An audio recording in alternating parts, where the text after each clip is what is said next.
మేకలకు మేయడానికి అనువుగా ఉండే ప్రాంతం అది. గొర్రెలు పొట్టేళ్లతో పోల్చినప్పుడు మేకల గ్రోత్ స్లో ఉంటుంది. బ్రెజిల్కి సంబంధించిన ఏదో ఏజెంటో కంపెనీతో ఎవరో 25 lakhs కోట్ చేసినాడు. భారతదేశం యొక్క ఎక్స్పోర్ట్స్ భవిష్యత్తులో ప్రపంచవ్యాప్తంగా ఉంటాయి. చాలా పెద్ద మార్కెట్ ఇది.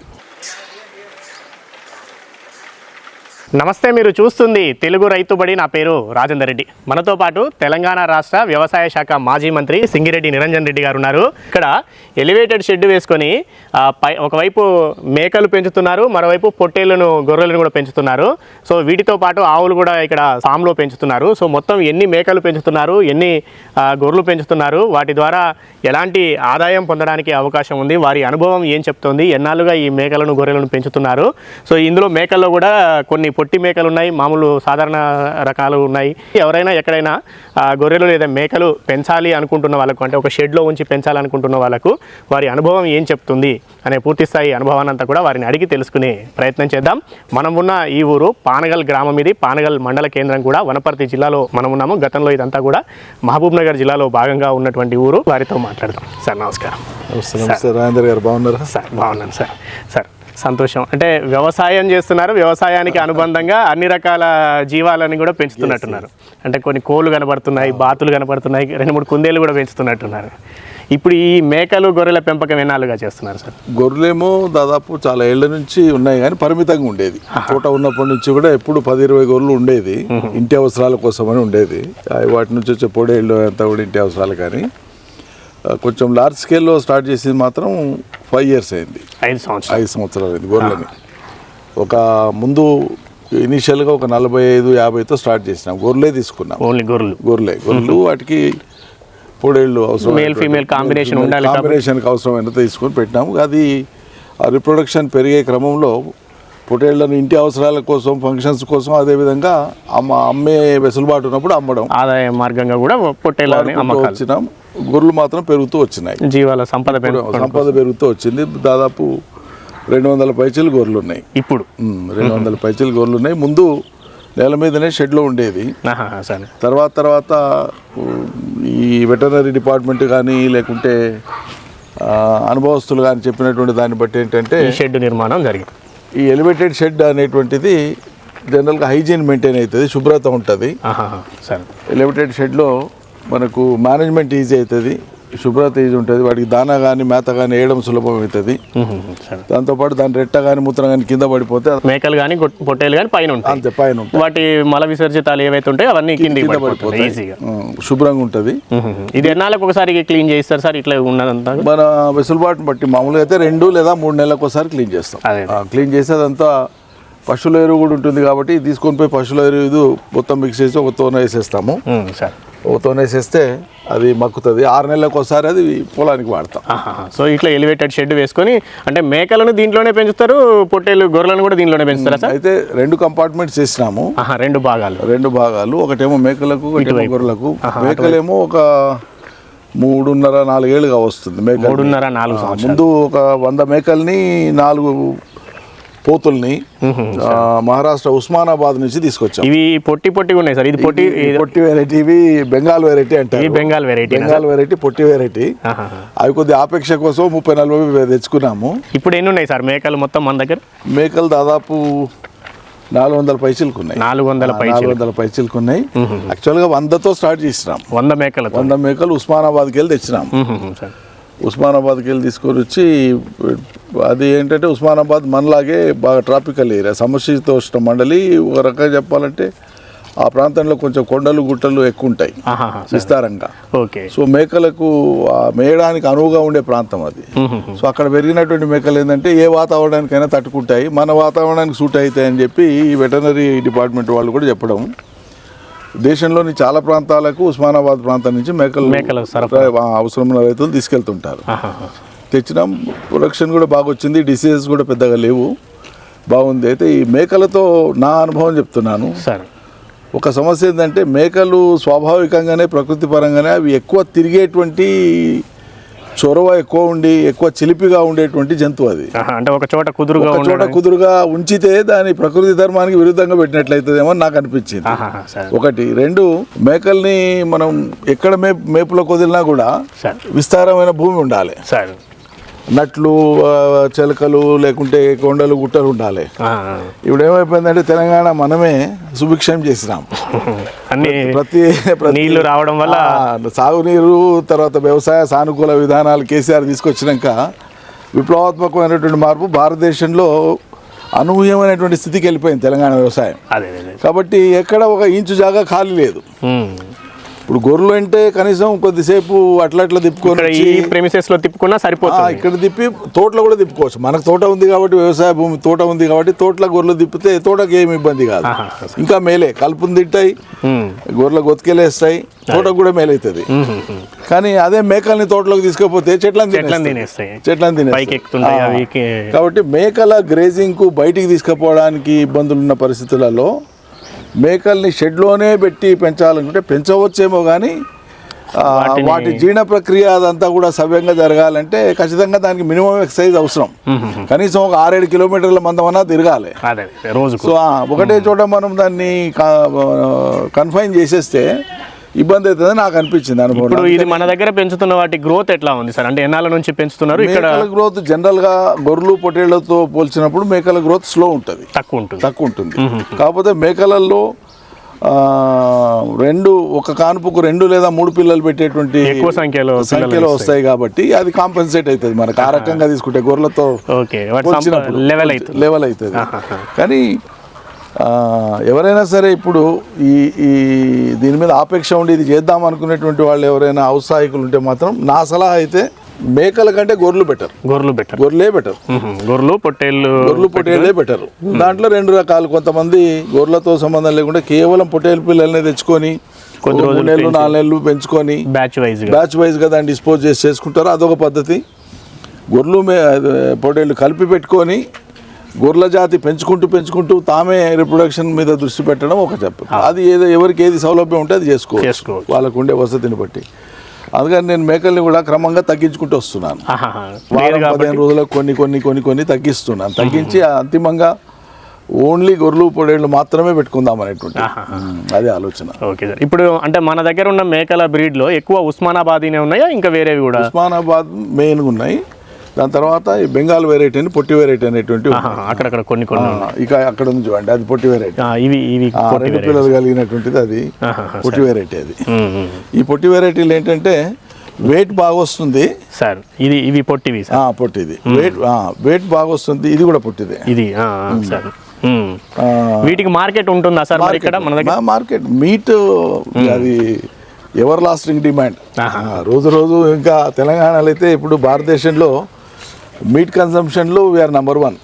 ఎక్కువ అతిగా అంటే భారతదేశ సగటు మాంసపు వినియోగంలో తెలంగాణ నెంబర్ 1లో ఉంది. ఎక్కువ తినడానికి ఆసక్తి, చికెన్ కానీ మటన్ కానీ, నాన్ వెజిటేరియన్లో ఫిష్ కానీ. సో మార్కెట్ అనేది ఇబ్బంది లేదు, చాలా ఎక్కువ ఉంటుంది మార్కెట్ భవిష్యత్తులో. ఎందుకంటే మన రాష్ట్రంతో పాటు ఇతర రాష్ట్రాలలో కూడా ఉండేటువంటి ప్రజలు ఇంకా నాన్ వెజిటేరియన్ వైపు ఇంకా రోజు పెరుగుతారు. తర్వాత ప్రోటీన్, అనిమల్ ప్రోటీన్ అనేది బలవర్ధకమైన ఆహారం, ఖచ్చితంగా దాని వినియోగం ఉంటుంది. కాబట్టి రైతులకు ఎప్పటికీ డిమాండ్ ఉండేటువంటిది ఇది. సో ఇప్పుడు గొర్రెలు పెంచుతున్నారు, మేకలు పెంచుతున్నారు. సో వీటి పెంపకం కోసం రోజువారీ ఆహారంగా ఏమి ఇస్తుంటారు? ఎంత భూమిలో ఈ గడ్డి పెంపకం కానీ ఇవి చేస్తుంటారు sir? Super Napier, green fodder ఒక 9 ఎకర్స్లో పెట్టినాము. అంత తోట ఉంది కాబట్టి మాకు ఈ గ్రీన్ ఫాడర్ పెట్టడానికి పక్క రైతులది లీజుకు తీసుకున్నాం. వేరే వాళ్ళ భూమిలో లీజుకు తీసుకొని అందులో గ్రీన్ ఫాడర్ పెట్టుకున్నాం. రోజు ఇంత కటింగ్ చేసుకొని వచ్చి చాప్ చేసి వేసేస్తాం. అది మధ్యాహ్నం తర్వాత 2 గంటల తర్వాత అది ఇస్తాము. ఉదయం ఏం చేస్తామంటే అర్లీ ఇన్ ద మార్నింగ్ నిద్ర లేవగానే వాటికి మక్క బర్పట, కొద్దిపాటి తవుడు, కొద్దిపాటి పరం 3 మిక్స్ చేసినటువంటిది కొంచెం కార్బోహైడ్రేట్ ఉంటుంది, ఇంత ప్రోటీన్ ఉంటుంది. ఒక్కో దానికి 50 గ్రాముల నుంచి 60 గ్రాములు 70 గ్రాములు పడేటంతా ఇస్తాం. అట్లా పోస్తాము. దాని తర్వాత ఇట్లా కిందికి వదిలేస్తాం. కిందికి వదులుతాం ఎలివేటెడ్ షెడ్ నుంచి. కిందికి వదిలినప్పుడు మేకలు కానీ గొర్రెలు కానీ వాటి పిల్లలకు పాలు ఇవ్వడం కానీ, ఎండ పొలుపు ఉండడం, తిరుగులాడడం, అవి కొంచెం వాటికి కూడా మార్నింగ్ ఆ షెడ్లోంచి బయటికి రాగానే కొంచెం అటు ఎట్లయితే చెంగచెంగలాడుకుంటూ తిరుగుతున్నాయో అట్లా మొత్తం తిరిగేస్తుంటాయి. 1 గంటన్నర అట్లా అవి చెలాకిగా తిరిగిన తర్వాత పడుకుంటాయి. పడుకోవడం అంటే నిద్రపోవు, రెస్టింగ్ చేస్తాయి మళ్ళీ అదే. ఎండ పొలుపుకు రెస్టింగ్ చేస్తాయి. తర్వాత 9-9:30కి తోటలోకి తీసుకుపోతారు. ఏది గొర్రెల వరకు, గొర్రెల పొడేళ్ల వరకు. మేకలు మాత్రం ఇక్కడే. మేకలు మాత్రం ఇది ఎంత ఉంటుంది సార్ సుమారుగా? ఈ మేకలు కూడా బయట తీసుకెళ్తాం కానీ తోటలోకి తీసుకెళ్ళాం. తోటలోకి తీసుకెళ్తే చెట్లన్నీ డ్యామేజ్ చేస్తాయి. కాల వెంబడి అటు ఇటు వాటికి ఏదో కొంత ఎక్సర్సైజ్ కావాలని తీసుకెళ్లడమే తప్ప మేత కోసం అయితే ఇబ్బంది. అదే. సో కొద్దిసేపు భూమి నాకు వస్తాయి అంతే. గొర్రెలు మాత్రం మధ్యాహ్నం 1-1:30 వరకు తోటలో మేసి మళ్ళీ తర్వాత 9:30, 10 నుంచి 1-1:30 దాకా తోటలో మేస్తాయి. ఒక 3-4 గంటలు ఆ గ్రేజింగ్ మేత కూడా అవుతాయి. మనం ఎంత మంచి ఫుడ్ పెట్టినా ఓపెన్ స్వేచ్ఛగా వదిలేసి ఆ భూమి నాకిరమ్మంటేనంటే ఆ మొలుపు తిని అవి తిని రకరకాల గడ్డి తింటే దానికి ఆ తృప్తి వేరు, ఆ సాటిస్ఫాక్షన్ అవసరం యానిమల్కి. పూర్తిగా కట్టేసినట్టుగా ఉంటే వాటి ఎదుగుదల మీద కూడా ప్రభావం చూపిస్తుంది. అది semi grazing and semi stall feeding అనేటువంటిదే సక్సెస్ఫుల్గా ఉంటుందని నా అనుభవం. ఒక్క గ్రేజింగ్కే బయటికి తీసుకుపోయినా సరిపోను, దానికి అవసరమైనటువంటి పోషకాలు దొరకవు. ఒక్క స్టాల్ ఫీడింగే పెట్టినా కూడా అది సరిపోదు, ఎంత రిచ్ ఫుడ్ ఇచ్చినా కూడా. సో రెండు ఉంటే మంచిది. రెండు రకాలు, సెమీ గ్రేసింగ్ ఉండాలి, సెమీ స్టాల్ ఫీడింగ్ ఉండాలి. ఓకే. సో ఇప్పుడు ఇవన్నీ చేస్తున్న క్రమంలో వీటికి మెడికేషన్ ఎంతవరకు అవసరం ఉంటుంది సార్? అంటే మన వాతావరణంలో వచ్చే మార్పుల్ని తట్టుకోవడానికి కానీ ఏదైనా ఒకటి మనం తీసుకోవాల్సిన జాగ్రత్తలు ఏంటంటే నీళ్లు ఎక్కడంటే అక్కడ దాపొద్దు. బయటకు వెళ్ళినప్పుడు ఒకే నీటి సోర్స్, అది మన బోరా లేకుంటే మన బావ్యా లేకుంటే మన చెరువ ఏదైనా కావచ్చు, ఒకటే సోర్స్ వాటర్ను రెగ్యులర్గా వాడడం మూలంగా అవి కలుషితం కావు కాబట్టి, కంటామినేట్ కావు కాబట్టి రోగాలు ఎక్కువ వచ్చే అవకాశం లేదు. ముందు జాగ్రత్త, ఫస్ట్ బెస్ట్ ప్రికాషన్ అయితే అది. రెండవ ప్రికాషను, ఇతర మందలు ఇతర గొర్రెలు తిరిగినటువంటి ఆ జాగాలలో కూడా వీలైనంత వరకు తిప్పవద్దు. అంటే మనకు ఆ అవకాశం లేదు, దాంట్లోనే తిరుగుతాయి కాబట్టి ఆ సమస్య లేదు. ఎవరైనా ఇతర రైతులు పెంచుకునేటువంటి వాళ్ళు రెగ్యులర్గా ఇతర మందలు తిరిగేటువంటి వాటిలో ఏమవుతుందంటే ఈ గొర్రెలు తిరిగినటువంటి జాడల్లో కానీ ఆ ఏరియాలో కానీ దానికి ఉండే డిసీజెస్ నెక్స్ట్ వాటికి వచ్చే అవకాశం, సంక్రమించే అవకాశం ఉంటుంది. సో అదొక జాగ్రత్త తీసుకోవాలి. తర్వాత ఎలివేటెడ్ షెడ్ కాబట్టి వీలైనంత వరకు డిసీజెస్ తక్కువనే వస్తాయి. వీలైనంత వరకు డిసీజెస్ తక్కువనే ఉంటాయి. కొంచెం శుభ్రతను మెయింటైన్ చేయడం ఒకటే వాటికి. తర్వాత మందులు పీరియాడికల్గా వెటర్నరీ డిపార్ట్మెంట్ వాళ్ళే ప్రభుత్వ పరంగా ఉండేటువంటి వసతులు ఏవైతే ఉన్నాయో వాళ్ళు పీరియాడికల్గా మనం చెప్తే వచ్చి చెక్ చేస్తారు. సంవత్సరానికి 4 సార్లు నటల మంది ఇస్తాము. 4 సార్లు 3 monthsకి ఒకసారి. అయితే ఆ ప్రెగ్నెంట్ ఉన్నప్పుడు, డెలివరీకి సిద్ధంగా ఉన్నప్పుడు మాత్రం ఇవ్వము.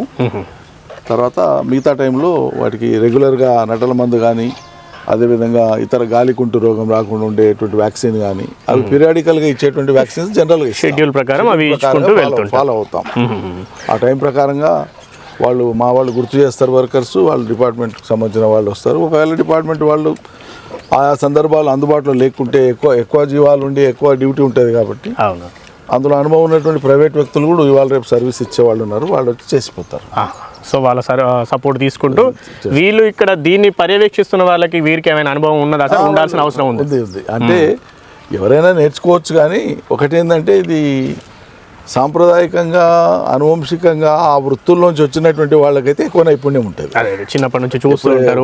కుటుంబం నుంచి వచ్చినటువంటి వ్యక్తికి వ్యవసాయం మీద ఎట్లా మెళుకువలు తెలుస్తాయో, కొత్తగా ఎవరో ఉద్యోగం చేసేటువంటి అతను భూమి కొనుక్కొని ఆయన రైతుగా అవతారం ఎత్తి నేర్చుకోవాలంటే సమయం పడుతుంది. కుటుంబ నేపథ్యమే అది ఉన్నప్పుడు ఎట్లయితే వ్యవసాయం అబ్బుతుందో, గొర్రెల పెంపకం కూడా అంతే. ఇప్పుడు వీళ్ళంతా కూడా మాతో పనిచేసే వాళ్ళంతా కూడా వాళ్ళకు ఇంతకుముందు గొర్రెలు ఉండేది, వాళ్ళ కుటుంబాల నుంచి వచ్చిన వాళ్ళే. సో వాళ్ళకి ఆ మెళుకువలన్నీ తెలిసిపోతాయి. అన్ని వందల జీవాలలో ఏది చూస్తుంది, ఏది చూస్తావలేదు, ఏది డలుగు ఉంది, ఇట్లా గుంపును చూసి చెప్పగలుగుతారు, వాళ్ళు గుర్తుపట్టేస్తారు. అట్లాగే అదే. సో ఇట్లా అంటే వీటిని డివైడ్ చేసి చెప్తారా సార్ వీళ్ళకి బాధ్యతలు? అంటే మేకల బాధ్యత ఒకరు, మేకలకి 2, గొర్రెలకి 2 ఉంటారు సపరేట్గా, పశువులకి 2 ఉంటారు. ఆవులు కూడా ఉన్నట్టున్నాయి. ఎన్ని ఉన్నాయి సార్ మొత్తం? మన ఒక 50 దాకా ఉన్నాయి. ఒక 5-6 గేదెలు ఉన్నాయి, 45 ఆవులు. యాక్చువల్గా 200 పైచీలకు ఉండేది ఎప్పుడు. గతంలో మనం ఒకసారి వీడియో గతంలో వచ్చినప్పుడు చూసినప్పుడు ఉండేది. 200 పైచీలకు ఆవులు ఉండేది. కానీ ఇక కాలగమనంలో ఈ 15 సంవత్సరాల కాలంలో ఆవులకు పుట్టినటువంటి దూడలు కానీ, లేగలు కానీ, ఆవులు కానీ చాలామంది రైతులకు ఇస్తూ పోయినాం. దాదాపు 400 దాకా ఇచ్చినాం. అంటే రైతులు ఎవరైనా కావాలని అడిగిన వాళ్ళు, పెంచుకునేటువంటి వాళ్ళకి, వ్యవసాయం కోసం అవసరం ఉన్నవాళ్ళు, లేదు పాల కోసం అవసరం ఉన్నవాళ్ళు, అన్నీ కూడా ఎక్కువ మన చిలక ఆవులే ఉండేది. అంటే నాటు ఆవులే ఉండేది. దాంట్లో 2 వెరైటీస్. ఒకటి పాలమూరు జిల్లాకు సంబంధించినటువంటి ముననూరు వెరైటీ అంటారు, గుట్టల పైన కురువల మీద అంటారు. అంటే నేటివ్ బ్రీడ్ అది మనది, పాలమూరు నేటివ్ బ్రీడ్ అది. Okay okay. నల్లమల్ల ఫారెస్ట్ది నేటివ్ బ్రీడ్ పాలమూరుది. తర్వాత ఈ ఒంగోలు బ్రీడ్ అయితే ఉంటుందో మనం కోదాడకి వెళ్ళి తెచ్చినటువంటివి ఉంటాయి. అవి లేగళ్ళు పెట్టినప్పుడు కోడలు బాగా వస్తే బ్రహ్మాండమైనటువంటి కోడలు ఆ జాతుల్ని బట్టి అద్భుతంగా వచ్చినటువంటి చాలా ఉన్నాయి. మా దొడ్లో పెరిగిందే ఒక కోడే సూపర్ వెరైటీ అనమాట. అది ఒకసారి నెట్లో బండలాగుడుకు పెట్టింటివి దాని జతకి ఇంకా వేరే ఒకటి తెచ్చి బండలాగుడు మెయింటైన్ చేస్తుంటివి. అది చాలా హెల్తీగా ఉండే. ఒకసారి నెట్లో పెడితే ఈ బ్రెజిల్కి సంబంధించిన ఏదో ఏజెంటో కంపెనీ అతను ఎవరో 25 lakhs కోట్ చేసినాడు. 25 లక్షలకు మేము దీన్ని పర్చేస్ చేస్తాము, 7 కోసం కావాలి మేము అని. ఇక నాకు సెంటిమెంట్ ఏంటంటే మన దొడ్లో పుట్టింది ఇది, మనకే ఉండనని పెట్టుకోయింటి. దురదృష్టవశాత్తు కొన్నేళ్ల తర్వాత అది అనారోగ్యమై చనిపోయింది. వాటికి డిమాండ్ ఉన్నది అంతా, చాలా డిమాండ్. అదే. సో ఇప్పుడు ఇవన్నీ చేస్తున్నాం కదా సార్, గొర్రెలలో కూడా ఒకటే బ్రీడా మన దగ్గర ఉన్నవి? మెయిన్గా ఒక బ్రీడ్ ఉంది, జుడేపి బ్రీడే. కానీ కొంత ఏమవుతుందంటే మన కాలగమనంలో మిక్స్ అవుతాయి వాటి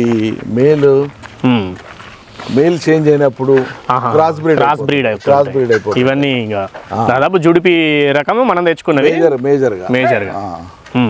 కానీ క్రాస్ బ్రీడ్ అయిపోతాయి.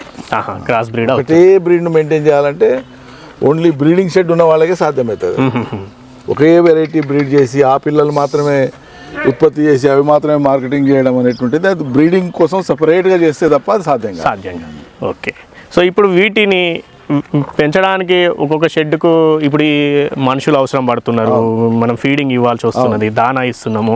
అంటే వీటి మెయింటెనెన్స్కు పెడుతున్న ఖర్చు నుంచి మనకు వస్తున్న ఇన్కమ్ని తీసి చూడాల్సి వస్తుంది కదా సార్. రైతు అన్నప్పుడు అందరూ ఆదాయం చూసుకోవాల్సిందే కదా. ఆదాయం పరంగా ఎట్లా ఉంది? ఖర్చు పోను దీంట్లో తక్షణ ఆదాయం ఉండదు.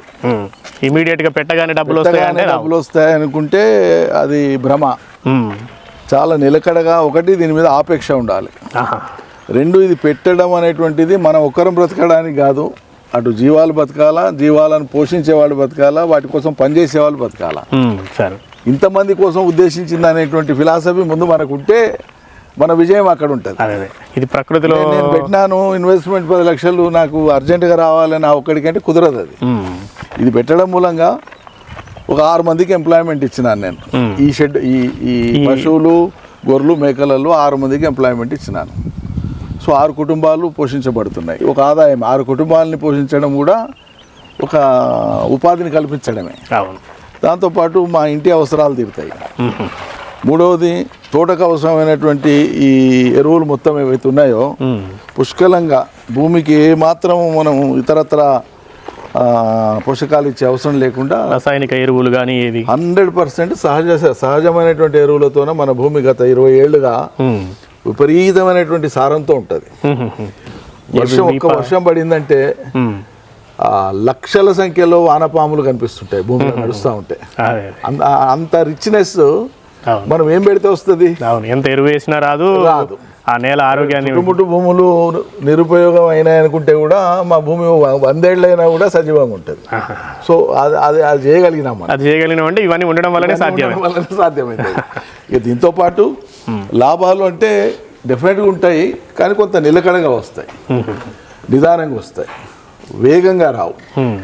దానికి మనం పెట్టేటువంటి శ్రద్ధ, మన ఓపిక, తర్వాత మేనేజ్మెంటు, ఇవన్నీ అన్నిటి మీద ఆధారపడి ఉంటుంది. రాడమ్మా. ఇప్పుడు ఇది మన ముననూరు, ఇది ముననూరు అండ్ ఒంగోలు క్రాస్ బ్రీడ్. ఇది క్రాస్ బ్రీడ్. అదే మన షెడ్లో 2 ఉంటున్నాయి కాబట్టి ఇంకా ఇవి ఒంగోలు బ్రీడ్. ఇప్పుడు ఇది జైనా లే లే లే ఇది దీని కొడుకు. ఇది ఓన్లీ 7 months ఓల్డ్, 7-8 months అంతే. 7-8 months అంతే. చాలా హైట్ చాలా పెద్దగా అనిపిస్తుంది. చాలా పెద్దగా అవుతుంది. చాలా దాని తమ్ముడు వచ్చింది మళ్ళీ చిన్నది రెడ్. ఇది దీని పేరు లలిత. దీని కొడుకే నేను చెప్పింది. ఏది 25 లక్షలకు బ్రెజిల్ వాళ్ళు కోట్ చేసింది. చాలా అద్భుతంగా ఉండే, చాలా అంటే చాలా. వీటి మార్కెటింగ్ పరంగా ఓకేనా సార్ ఇవి అంటే మేకలు పొట్టేళ్ళు ఇవి డెఫినెట్గా మార్కెటింగ్కి ఏమి ఇబ్బంది లేదు. మార్కెటింగ్ డిమాండ్ ఉంది. మనం ఒకవేళ ఎవరైనా బ్రీడింగ్ చేసి చేసుకునేటువంటి వాళ్ళు ఉంటే కూడా కొనేటువంటి వాళ్ళు చాలామంది ఉన్నారు. ఇప్పుడు మనం నెల్లూరు దాకా పోయి తీసుకొస్తున్నారు మన వాళ్ళు, లేకుంటే నరసరావుపేట దాకా పోయి తీసుకొస్తున్నారు, వినుకొండ దాకా పోయి తీసుకొస్తున్నారు. అట్లా కాకుండా మన ఏరియాలలో ఔత్సాహికులైనటువంటి యువకులు ఎవరైనా చదువుకున్న వాళ్ళు ముందుకు వచ్చి బ్రీడింగ్ కనుక పెట్టుకోగలిగితే, వాళ్ళు బ్రీడింగ్తో వచ్చినటువంటి ఆ ఉత్పత్తిని కనుక వాళ్ళు రైతులకు మార్కెటింగ్ చేసుకోగలిగితే ఇంకా పెద్ద లాభం వస్తుంది. ఇంకెక్కువ ఆదాయం వచ్చే అవకాశం. అదే ఎందుకంటే మీట్కి అమ్మడం వల్ల వచ్చేది తక్కువ ఉంటుంది, బ్రీడింగ్ పర్పస్లో అమ్మితే దాని కాస్ట్ పెరుగుతుంది, డబుల్ ఆర్ ట్రిపుల్ కాస్ట్ వస్తుంది. అవునవును. ఓకే, సో అట్లా పొట్టేళ్ళు పెంపకం చేపడుతున్నారు.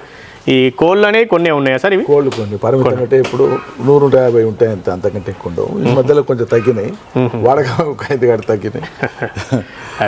కోళ్లను అమ్మేది ఏమి ఉండదు, నిత్యావసరాల కోసమే. సంవత్సరం పొడవునా అవి ఉంటాయి, ఎప్పుడో ఒక 100-150 మెయింటైన్ అవుతూ ఉంటాయి.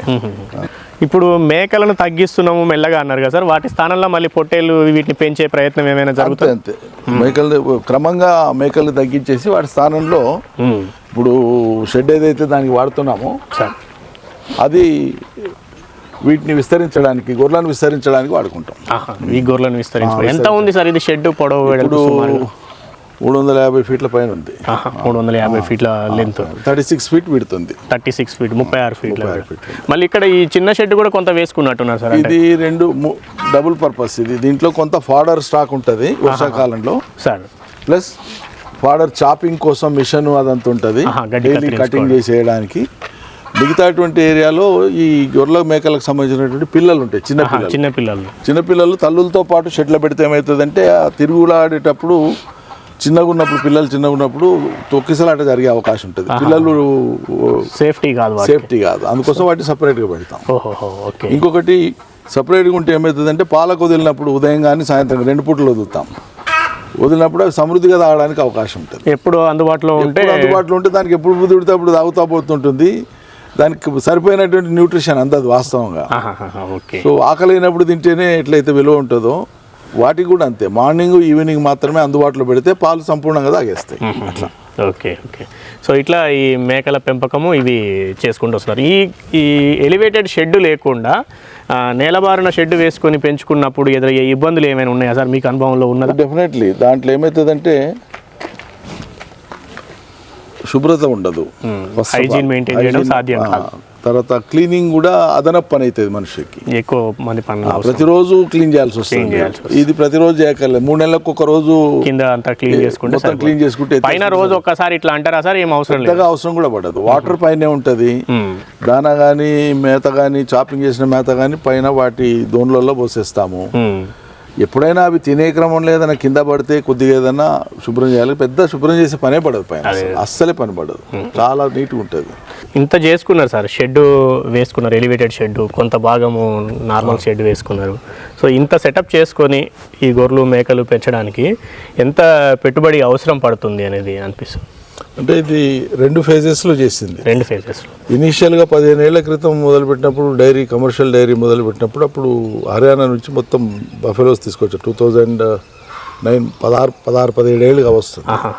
100 బర్రెలు తీసుకొని వచ్చి అప్పుడు మెయింటైన్ చేసినాము. కొంతకాలం తర్వాత బర్రెలు అప్పట్లో మూమెంట్లో తెలంగాణ వచ్చే కంటే ముందు కాబట్టి చాలా ఉధృతమైన 2010 నుంచి ఉధృతమైన కార్యక్రమాలు ఉన్నాయి. మీరు ఇక్కడ టైం ఇవ్వలేని పరిస్థితులలో మెల్లిమెల్లిగా కమర్షియల్ డైరీని తగ్గించేసి మళ్ళీ రెగ్యులర్ డైరీ యానిమల్స్ ఆవుల్ని తీసుకొచ్చి అట్లా స్టార్ట్ చేసినాము. అప్పుడు కమర్షియల్ డైరీ పెట్టేటప్పుడు బ్యాంక్ లోన్ రేజ్ చేసింటే బ్యాంక్ లోన్ రేజ్ చేసింటే ఒక 75 లక్షలు, ఒక 25 lakhs మా పర్సనల్, మా కాంట్రిబ్యూషన్. సో అప్పుడు ఆ ప్రాజెక్ట్ కిందనే ఇన్ఫ్రాస్ట్రక్చర్ అంతా అప్పట్లోనే రెడీ అయింది.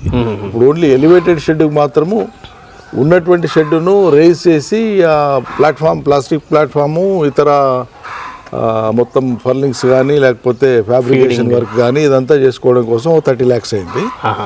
ఆ 30 lakhs మళ్ళీ HDFC లోన్ తీసుకున్నాం. అంటే ఏదైనా స్కీమ్లో భాగంగా గవర్నమెంట్ స్కీమ్ అవైల్ చేసుకోలేదు, నేను తీసుకోలేదు. ఓన్లీ మీరు పర్సనల్గా బ్యాంక్ లోన్ రేజ్ చేసుకున్నాం, కొంత పర్సనల్ది, మిగతాది బ్యాంక్ లోన్ రేజ్ చేసుకున్నాం, అప్పు చేసినాం. సో అంతే తప్ప ఏ స్కీమ్లో కానీ స్కీమ్ ఉంది కానీ నేను అవైల్ చేసుకోలేదు. అదే చాలా మంది ఉత్సాహంగా రావడానికి ప్రయత్నం చేస్తున్నారు సార్, ఇది పొట్టేళ్ల పెంపకంలోకి కానీ లేదా గొర్రెల పెంపకంలోకి కానీ రావాలని అనుకుంటున్నారు. అలాంటి వాళ్ళకు గవర్నమెంట్ కూడా NLM స్కీమ్ లాంటివి కొన్ని అవకాశాలు ఉన్నట్టున్నాయి. కానీ ఎలాంటి వ్యక్తులు ఈ పనిలోకి వస్తే వాళ్ళు సక్సెస్ కావడానికి అవకాశం ఉంటుందని అనిపిస్తుంది మీకు? నేషనల్ లైవ్ స్టాక్ మిషన్ ఇప్పుడు కేంద్ర ప్రభుత్వం ఏదైతే ఎంకరేజ్ చేస్తూ ఉందో, వాస్తవంగా ఇది ఎప్పుడో చేసి ఉండాల్సింది. ఇక్కడ భారతదేశం విస్తారమైన దేశము, సహజ సిద్ధంగానే లైవ్ స్టాక్ అన్నిటికి కూడా, పశుపోషణకు కానీ, గొర్రెలు మేకలకు కానీ, కోళ్ళకు కానీ, పౌల్ట్రీస్ కానీ చాలా అనువైనటువంటి దేశం మనది. తర్వాత జనాభా ఎక్కువ, మనకు అవసరాలు కూడా ఎక్కువ, వినియోగ అవసరాలు కూడా ఎక్కువ. కాబట్టి ఎప్పుడో దూరదృష్టితో చేసి ఉండాల్సింది, అక్కడ మనం వెనుకబడిపోయినాం. సరే, ఆలస్యంగానైనా మొదలుపెట్టినారు. కాకపోతే ముందుకు వచ్చేటువంటి వాళ్ళు ఈ స్కీమ్లో సబ్సిడీ ఉంది కాబట్టి నేను దిగుతాను అనుకుంటే మాత్రం విఫలమవుతారు. వాళ్ళకు సబ్సిడీ అనేది ఒక అదనపు ఆకర్షణ మాత్రమే. చేయాలనుకున్న సంకల్పం ఉండాలి, ఆ ప్రోత్సాహకం మాత్రమే. చేయాలన్న సంకల్పం ఉండాలి, ఆ శ్రద్ధ ఉండాలి, ఆ మెళకువల్ని నేర్చుకోవాలి, ఆ ఓపిక మీద చేయాలి. అదే ప్రధాన వృత్తిగా కూడా ఉండాలి. ఇంకేదో వృత్తి ఉండి ఇది కూడా ఒకటి ఉందని చూపించుకోనికి పెట్టుకుంటే లాభం రాదు. ఇదే ప్రధాన వృత్తిగా ఎంచుకుంటే మాత్రం డెఫినెట్గా నిలదొక్కుంటారు, మంచి లాభం వస్తుంది, ఉపాధి వస్తుంది. నిరంజన్ రెడ్డి గారు పూర్తి స్థాయిలో రాజకీయవేత్త. ఈ వ్యవసాయానికి ఎంత సమయం ఇవ్వగలుగుతున్నారు, ఎంత సమయం ఇస్తే ఇక్కడ సక్సెస్ కాగలుగుతారు? అంటే రాజకీయము, వ్యవసాయము జీవితంలో రెండు సమ్మిళితం అయిపోయినాయి, ఒకదానికొకటి అనుబంధం పెనవేసుకొని ఉన్నది. నేను దీన్ని విడదీసి చూడను. నేను రాజకీయాలు మాట్లాడినా, రాజకీయ కోణంలో ప్రజలకు ఏదైనా విషయాలు చెప్పాల్సి వచ్చినా వ్యవసాయాన్ని జోడించే చెప్తాను తప్ప, వ్యవసాయము, సాగునీళ్ళు, ఈ ఉపాధులు, గ్రామీణాభివృద్ధి ఇది లేకుండా నా ఉపన్యాసం ఉండదు, నా డిస్కషన్ ఉండదు, నా మాటలు ఉండవు. సో సమయం ఇస్తారా సార్? బాగా చాలా ఇస్తాను. నేను పూర్తిగా బయట పర్యటనలు, కార్యక్రమాలు, లేదా అప్పుడు ప్రభుత్వంలో ఉన్నప్పుడు కానీ, ఇప్పుడు ప్రతిపక్షంలో ఉన్నప్పుడు కానీ, మనం రోజువారీగా దైనందినంగా ఉండే రాజకీయ కార్యక్రమాలు అయిపోగానే అది రాత్రి కానీ పగలు కానీ ఎప్పుడైపోతే ఎప్పుడు వచ్చి ఫామ్లోనే ఉండి అన్నీ తిరిగి చూసుకోవడము, ఇది నా ప్రధాన బాధ్యత. ఒట్టిగేదో చూసి సంతృప్తి పడడం కాదు, అన్ని అవసరమైతే పశువులకు పేడ తీస్తాను, పశువులకు అడిగేది చూస్తాను, ఏ పని ఏం జరుగుతుందో చూసుకుంటాను, ప్రతి చెట్టు చూస్తాను, అన్నిటి మీద దృష్టి పెట్టి చూసుకుంటే తప్ప జరగదు. అంత ఆపేక్ష ఉంటేనే. ఏంటంటే మనది చాలా ఎక్కువ మందికి ఉపాధినిచ్చే రంగం ఇది. వాస్తవంగా విస్మరణకు గురైంది గతంలో, పట్టించుకోకుండా. ఈ రంగాన్ని కరెక్ట్గా పట్టించుకుంటే, వ్యవసాయ రంగము, ఆహార రంగము, దాని అనుబంధ రంగాలు మొత్తం పట్టించుకుంటే భారతదేశం యొక్క ఎక్స్పోర్ట్స్ భవిష్యత్తులో ప్రపంచవ్యాప్తంగా ఉంటాయి. చాలా పెద్ద మార్కెట్ ఇది, చాలా పెద్ద మార్కెట్. వాళ్ళ చైనా ప్రొడక్షన్లో వాళ్ళు నంబర్ 1. అన్ని రకాల వినిమయ వస్తువులు ఏవైతే ఉన్నాయో, కన్జ్యూమర్ గూడ్స్, చైనా అది మొత్తం ప్రపంచానికి అదే భాష అని చెప్పి ఎక్కడైనా ఎవరైనా అదే మాట్లాడతారు. ఇలా అమెరికా అయినా, యూరోప్ అయినా వాడి మీద డిపెండ్ కావాల్సిన పరిస్థితి. సో నా పరిశీలన ఏంటంటే, నేను నేర్చుకునేది కూడా ఏంటంటే, ప్రపంచానికి వ్యవసాయ అనుబంధమైనటువంటి అన్ని రకాల ఉత్పత్తులను ఇవ్వగలిగేటువంటి శక్తి భారతదేశానికే ఉంది, చాలా ఎక్కువగా ఉంది. ఈ రంగంలో కోట్ల మందికి ఉపాధి వస్తుంది. మనం చూస్తున్నటువంటి సాంప్రదాయ వ్యవసాయాన్ని చూసి అది గతంలో సంక్షోభంలోకి పోయి, లేకుంటే రైతులకు కష్టాలు పడేటువంటి చూసి అక్కడితోనే ఆగిపోవద్దు. ఇవాళ ఉన్న సాంకేతిక పరిజ్ఞానాన్ని, శాస్త్రీయమైనటువంటి పరిశోధనల్ని, వీటన్నిటిని మేళవింపు చేసి ప్రభుత్వాలు కనుక జిద్దుగా తీసుకుంటే అద్భుతాలు చేసే అవకాశం ఈ రంగంలో ఉంది. అది నా పరిశీలన. అందుకోసమే కొద్దిమంది అయినా ఇన్స్పైర్ అవుతారు అనేటువంటి ఒక తాపత్రయంతో నేను చేస్తున్నా. నాకు తృప్తినివ్వడం, ఆదాయాన్ని ఇవ్వడంతో పాటు, భుక్తినివ్వడంతో పాటు, తృప్తి భుక్తి 2 ప్లస్ ఆదాయం వస్తుంది, 10 మందికి ఇది ఉపాధిని కల్పిస్తుంది, 10 మంది ఇన్స్పైర్ అయితే చాలు. అదే మీలాంటి వాళ్ళని చూస్తే ఖచ్చితంగా అనిపిస్తుంది కదా సార్. అదొక అంబిషన్తో చేస్తున్నాను.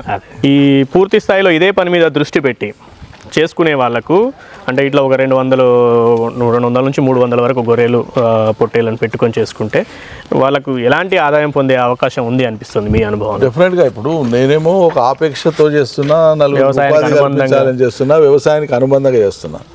ఇది ఒక సమగ్ర వ్యవసాయ సైకిల్ ఇది. అవును, అన్ని రకాల జీవాలకు కూడా సైక్లిక్ ప్రాసెస్ కాబట్టి ఒక దాంట్లో లాభం వచ్చినా ఒక దాంట్లో తుట్టి వచ్చినా బ్యాలెన్స్ అవుతూ ఉంటుంది. సపరేట్గా ఇదే ఆక్యుపేషన్గా పెట్టుకొని ఇదే వృత్తిగా పెట్టుకొని వ్యాపకంగా పెట్టుకొని చేసుకునేటువంటి వాళ్ళకి నా సలహా ఏంటంటే వాళ్ళు సొంతం చేసుకుంటే సిగ్గుపడకుండా మొహమాట పడకుండా ఇదేదో మేము కూర్చుంటే వేరే వాళ్ళు చేయాలన్న దృక్పథం కాకుండా నిత్య పర్యవేక్షణ పెట్టుకోవాలి, సొంతం చేసుకోవాలి. దీంట్లో ఏం పెద్ద బరువులు మోసేది లేదు, లేకుంటే బురదలు పడేది లేదు. వాటిని అబ్జర్వ్ చేసుకుంటూ ఉండాలి, ఉన్న వాళ్ళకి చెప్పి చేయించుకోవాలి. వాళ్ళు సొంతం కూడా చేసుకోవచ్చు, చాలా సులభం. చేసుకుంటే డెఫినెట్గా గౌరవప్రదంగానే ఓ కుటుంబం జీవనం సాగించవచ్చు ఇబ్బంది లేకుండా. వాళ్ళకు ఒకవేళ వ్యవసాయం లేదనుకోండి, ఆ ఎరువును మొత్తం వాళ్ళు కాంపోస్ట్ చేసేస్తే ఆ కాంపోస్ట్ కూడా వాళ్ళకు లాభసాటిగానే ఉంటుంది. మన దగ్గర కూడా కాంపోస్ట్ చేస్తున్నట్టు సార్, షెడ్ ఉన్నట్టుంది సపరేట్గా ఉంది, చాలా ఉంది. ఏది పశువుల ఎరువు కానీ ఇవన్నీ గొర్రెలది మేకలది అంతా కలిపి వర్మి కాంపోస్ట్ లాగా చాలా అవసరం పడుతుంది, అంత చేసేస్తాం. సో ఇప్పుడు ఈ గొర్రెలు, ఈ ఆవులు, ఈ షెడ్ వ్యర్థాలన్నీ కూడా ఒక చోటికి సమీకరిస్తున్నట్టున్నారు సార్ మీరు? అంటే ప్రధానంగా పశువులకు సంబంధించిన వ్యర్థాలు ఎక్కువ క్లీనింగ్ తర్వాత, పేడ అంతా తీసేసిన తర్వాత రోజు శుభ్రం చేస్తాం కదా, వాటర్ కొడుతుంటారు. షెడ్ కడగడము ప్లస్ అనిమల్స్ని కూడా కడుగుతాం కదా. ఆ కడిగినప్పుడు వాటి మలమూత్రానికి సంబంధించినటువంటి రెసిడ్యూ అంతా కూడా డ్రైన్ అవుట్ చేస్తాం, ఎక్కడంటే అక్కడ పోకుండా వాటికి ఛానలైజ్ చేసినాం. ఇట్లా కాలువలు కొట్టినట్టు. మీకు ఒక వర్షం పడ్డా ఒక చుక్క నీళ్ళు కూడా వృధా కావు ఇందులో. అది ఎక్కడ వర్షం పడ్డా అవన్నీ వాటికి వచ్చేటట్లుగా ఏర్పాటు చేసుకున్నాము. ఓకే, అవి ఇక్కడ ట్యాంకులో కలెక్ట్ అయిపోతాయి. ఈ ట్యాంకులో కలెక్ట్ అయిపోతాయి. Okay okay. 3-4 డేస్కి ఒకసారి, వారంలో 2 సార్లు అట్లా మళ్ళీ పంప్ అవుట్ చేస్తాం. ఇవన్నీ కూడా క్లీనింగ్ చేసుకున్న తర్వాత వచ్చే వాటర్ అంతా కూడా ఇక్కడికి వచ్చేస్తాయి. అంతే, మొత్తం దాని మూత్ర విసర్జన షెడ్ కడిగినప్పుడు వచ్చేది మొత్తం చాలా సారవంతంగా ఉంటుంది. ఇది దీనికి మోటార్ పెట్టుకున్నారు, దీనికి ఒక మోటార్ ఉంటుంది, మడ్ మోటార్ ఇది. బురదలని కొంత బురద టైప్ లో చిక్కగా ఉన్నా కూడా ఇది కొట్టేస్తుంది. సో ఈ మడ్ మోటార్ తోటి మనము డ్రిప్ సిస్టమ్ ద్వారా డ్రిప్ కి ఇవ్వం, ఇది డ్రిప్ కి ఇవ్వరా సార్? డైరెక్ట్ ఫ్లడ్డింగ్ కే ఇస్తాం. డ్రిప్ ఇస్తే జామ్ అవుతుంది, మళ్ళీ అవుతుంది. అంటే డ్రిప్ కి ఇవ్వాలంటే మళ్ళీ దీన్ని ఫిల్టర్ చేసుకోవాలి, అదో పెద్ద పని, అవసరం లేదు. డైరెక్ట్ మేము పాదులకు, మామిడి చెట్లకు ఇప్పుడు సీజన్ వచ్చింది కదా, మామిడికి ఇస్తాం. మిగతా టైంలో పశుగ్రాసానికి ఇస్తాం. ఏ సీజన్కి దేనికి అవసరం ఉంటే దానికి ఇచ్చేస్తాం అన్నమాట. Okay okay sir, thank you sir. ఇది సింగిరెడ్డి నిరంజన్ రెడ్డి గారు చెప్తా ఉన్నది. దాదాపు గొర్రెలు, పొట్టేళ్ళు, మేకలు 4-5 సంవత్సరాలుగా ఇక్కడ పెంచుతూ వస్తున్నారు. ఎలివేటెడ్ షెడ్ వేసుకున్నారు, అదేవిధంగా కొంత కింద కూడా షెడ్ వేసుకున్నారు. పైన ఎలివేటెడ్ షెడ్ మాత్రం దాదాపు 36 అడుగుల వెడల్పు, 350 ఫీట్ల పొడవులో షెడ్ వేసుకున్నారు, ఎలివేటెడ్ షెడ్. పై భాగంలో 2 భాగాలుగా చేసుకొని, ఒక భాగంలోనేమో గొర్రెలు, పొట్టేళ్ళను ఉంచుతున్నారు, ఇంకో భాగంలోనే మేకలు ఉంచుతున్నారు. మేకల్లో కూడా 2 రకాల మేకలు, అంటే ఉస్మానాబాద్ మేకలను తీసుకొచ్చి పెంచుతున్నాము. దాంతోపాటుగా కొన్ని బెంగాల్ మేకలు, పొట్టి జాతి మేకలను కూడా కొన్ని పెంచుతున్నామని చెప్తున్నారు. అయితే ఈ semi gracing, semi stall feeding విధానంలో పెంచుతున్న మేకల కంటే కూడా గొర్రెలు, పొట్టేలను పెంచుకోవడమే అనుకూలంగా ఉంది అనేది వారి అనుభవం ప్రకారం వారు చెప్తున్నారు. ఎందుకు అని అంటే మేకలు సహజ సిద్ధంగా, స్వాభావికంగానే అవి కొంచెం అడవిలో తిరిగి తినడానికి కానీ, చెట్టు పుట్టను ఎక్కి ఆకులు, అలములు తినడానికి ఆసక్తిగా ఉంటాయి. అలా చేసినప్పుడు మాత్రమే వాటి ఆరోగ్యపరంగా కానీ, వాటి ఎదుగుదల కానీ చాలా బాగా జరుగుతుంది. ఇట్లా సెమీ స్టాల్ గ్రేసింగ్ లేదా సెమీ స్టాల్ ఫీడింగ్ లేదా సెమీ గ్రేసింగ్ విధానంలో పెంచినప్పుడు అంత అనుకూలమైన ఫలితాలను పొందడానికి అవకాశం ఉండదు. పర్వాలేదు, గొర్రెలతో పోల్చినప్పుడు మేకలు కూడా దాదాపుగా సమానమైన వృద్ధి కనబడుతుంది. ఎందుకనంటే మేకలు ఒకసారి ఈతలో 2 పిల్లలు 3 పిల్లలు పెడుతూ వస్తున్నాయి కాబట్టి ఓవరాల్గా చూసుకున్నప్పుడు ఈక్వల్గానే ఉంది.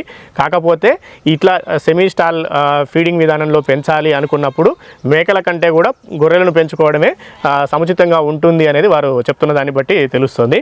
ఇక్కడ వీలైతే వ్యవసాయానికి అనుబంధంగా, ఎందుకంటే మామిడి తోట ఉంది, పామాయిల్ చెట్లు పెంచుతున్నారు, అనేక రకాల వ్యవసాయం చేసుకుంటున్నారు కాబట్టి అందుకు అనుబంధంగా ఇక్కడ ఈ ఆవులు కానీ, మేకలు కానీ, గొర్రెలు కానీ పెంచుకుంటున్నారు. ప్రధాన ఆదాయ వనరుగా దీన్ని తీసుకోవడం లేదు, కాకపోతే దాని నుంచి కూడా ఖచ్చితంగా ఆదాయం వస్తుంది. అదేవిధంగా వాటి ఎరువును పూర్తి స్థాయిలో వ్యవసాయంలో వాడుకోవడం వల్ల మా నేలను సజీవంగా ఉంచుకోగలుగుతున్నాము.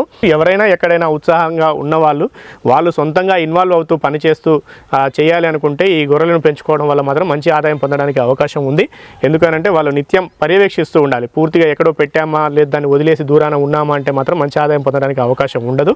సో వాళ్ళు నిత్యం అక్కడ ఉంటూ వాళ్ళు సొంతంగా పని చేసుకుంటూ లేదా ఒకరిద్దరి సాయం తీసుకుంటూ చేసుకుంటే మాత్రం మంచి ఆదాయం పొందడానికి అవకాశం ఉంది అనే విషయాన్ని వారు చెప్తున్న దాన్ని బట్టి మనకు తెలుస్తుంది.